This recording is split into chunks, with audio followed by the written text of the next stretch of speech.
Olá, aluno desenrolado, tudo bem? Mais ou menos, né?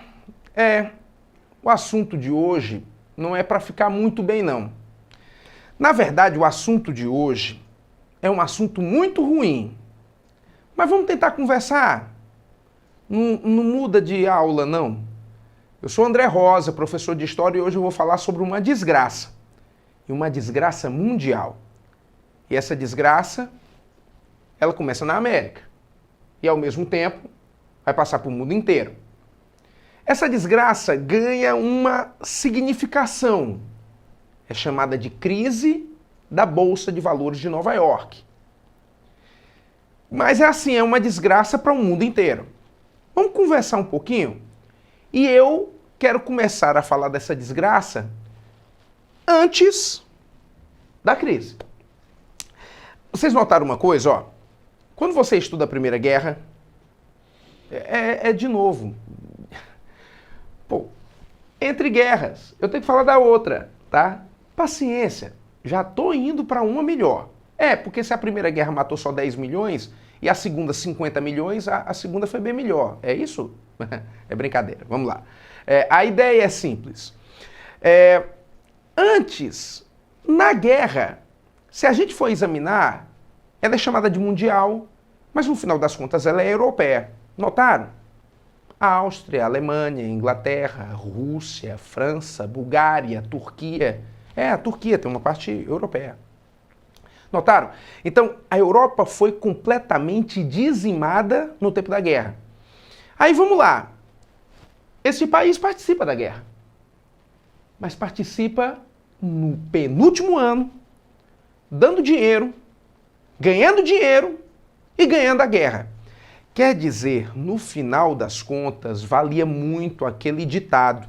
Parece que eu falo muito nesses ditados, mas vamos lá. Pimenta nos olhos dos outros é refresco.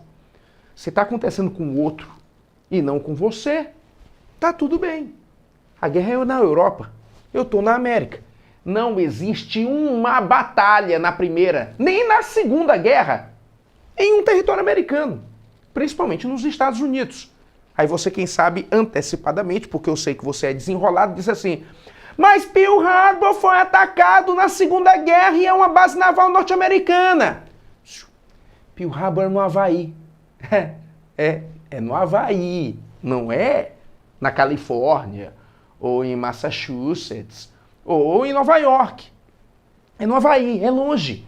Então, no final das contas, as ações militares não aconteciam na América. Então, os Estados Unidos, vamos dizer, estava ileso, estava bem.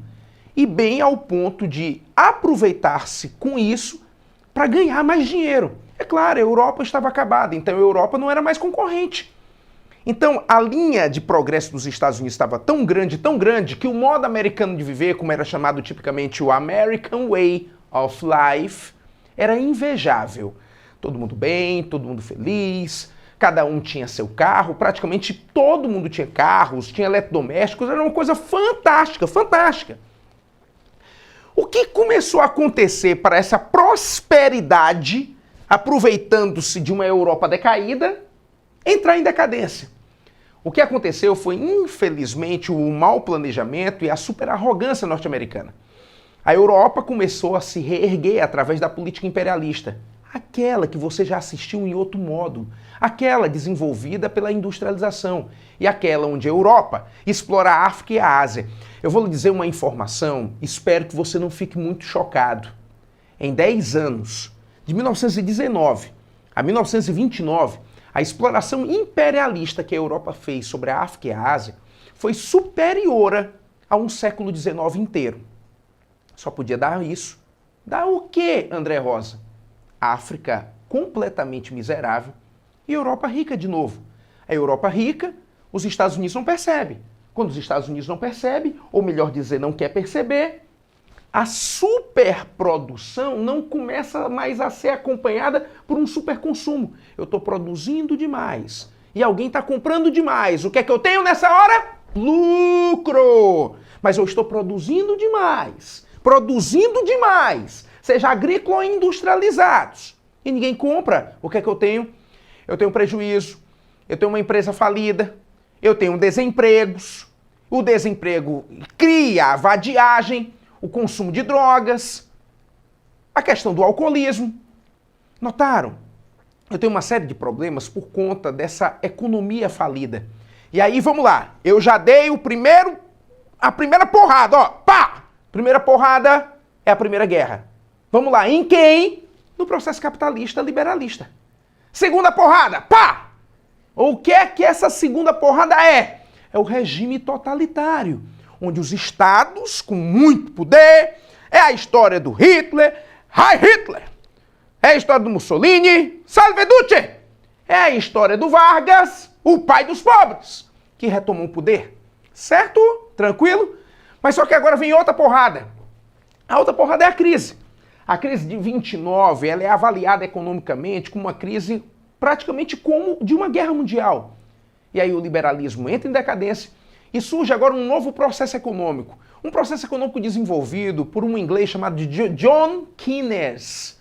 Por isso, a ideia dele de recuperação econômica é o fim do liberalismo e o começo da intervenção do Estado. O intervencionismo estatal é chamado agora de keynesianismo. E esse keynesianismo vai tentar salvar a economia norte-americana através de um plano desenvolvido por um presidente chamado de Franklin Delano Roosevelt, chamado de New Deal. Aí você diz, e a crise? É uma coisa boa? Nesse caso foi para os Estados Unidos um fator de recuperação, de nacionalismo. Mas o que salvou, na verdade, o país foi o quê? Foi a guerra. Notaram? Uma guerra vem derivada da outra em um curto espaço de tempo. E isso acabou gerando a salvação norte-americana. E eles, é claro, vão se dar muito bem de novo com isso. Que pena, né? Ô desgraça. Um abraço. Até a próxima.